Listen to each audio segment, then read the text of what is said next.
tidak hanya keluarga korban tapi juga langsung kepada anak-anak kita ya dengan pasien di situ.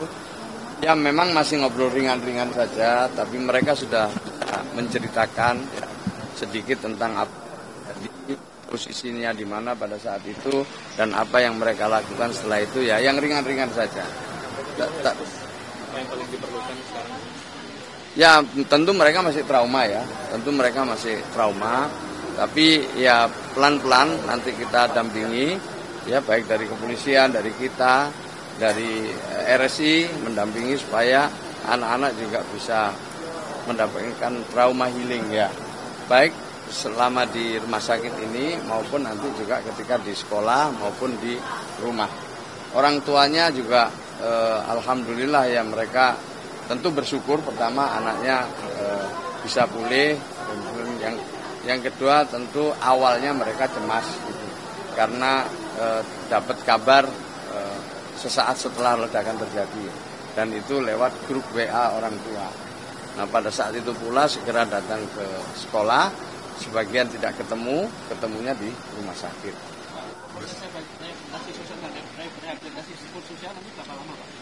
Nanti tinggal nunggu kondisi masing-masing ya, kan beda itu masing-masing kondisinya. Tetapi tim kami nanti akan tentu bersama orang tua nanti secara rutin akan bertemu. Kita akan lakukan asesmen ya termasuk dengan KPAI.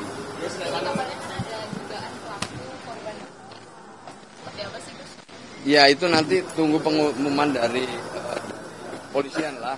Ya jadi kita jangan berspekulasi ya, tapi memang ya sebenarnya tidak hanya kasus ini, tapi secara umum kita harus cegah ya adanya bullying di sekolah. Ada 3 hal yang harus kita cegah, kita mitigasi sekuat tenaga bersama KPAI yang tidak boleh terjadi di sekolahan itu. Bullying oleh siapapun kepada siapapun. Kemudian yang kedua adalah kekerasan fisik dan seksual. Dan yang ketiga adalah intoleransi. Inilah yang harus kita jaga. Dan memang ini mohon maaf saya nggak mengaitkan dengan kasus ini karena kita harus betul-betul tunggu penjelasan dari kepolisian nanti ya tentang semua proses ini. Ya kita harapkan semua sama-sama menyadari bahwa bullying itu memang berakibat.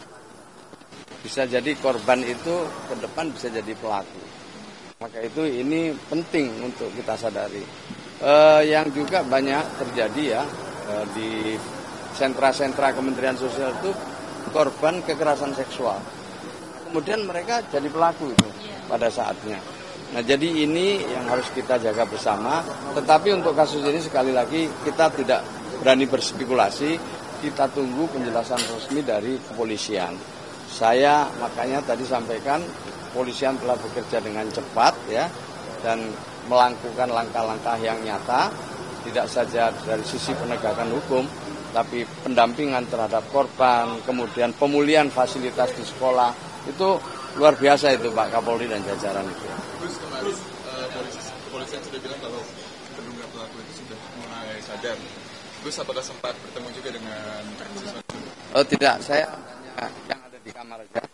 Dengan pasien-pasien yang sudah dalam kamar. Maaf. Kenapa? Wah ini nanti beliau yang jelaskan, coba silakan Pak, saya belum tahu. Baik.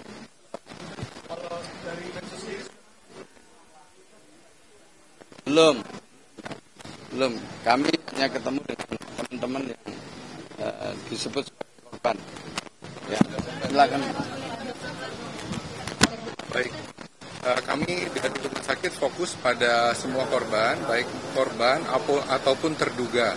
Namun kami tidak diotorisasikan untuk menceritakan karena yang bersangkutan terduga juga masih dalam proses penyelidikan dan merupakan kewenangan Polri.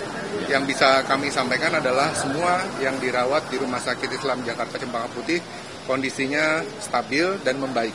Ya itu ya, jadi yang penting sudah ditangani dengan baik. Untuk soal lain-lain apalagi yang menyangkut terduga pelaku bisa langsung polisi nanti yang mengumumkan dan menjelaskan. Jadi besok tanggal 10 November adalah peringatan Hari Pahlawan yang mudah-mudahan berjalan semuanya lancar dulu. Yang kedua, saya mengajak seluruh masyarakat untuk hening cipta bersama-sama di tempat masing-masing pada pukul 8 lebih 15 menit selama 1 menit 60 detik.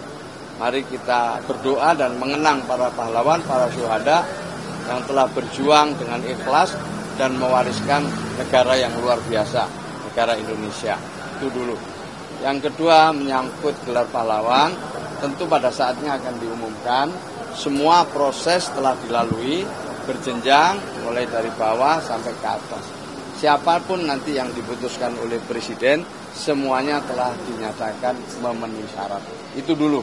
Soal pengumumannya kapan, tunggu saja ya pengumuman resminya. Yang memenuhi syarat Soeharto berarti? Ya, Pak Presiden Soeharto memenuhi syarat, Presiden Abdurrahman Wahid memenuhi syarat, pejuang buruh Marsina memenuhi syarat, Syekhona Khalil Bangkalan juga memenuhi syarat, dan banyak lagi ya pejuang-pejuang, pahlawan-pahlawan yang diusulkan dari berbagai provinsi.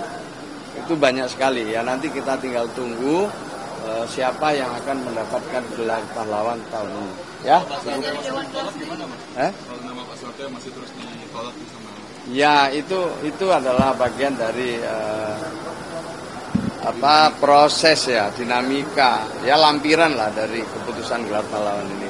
Mari kita ingat yang baik-baik sambil kita catat yang kurang-kurang untuk mudah-mudahan tidak terulang lagi ke depan. Ya, itu aja.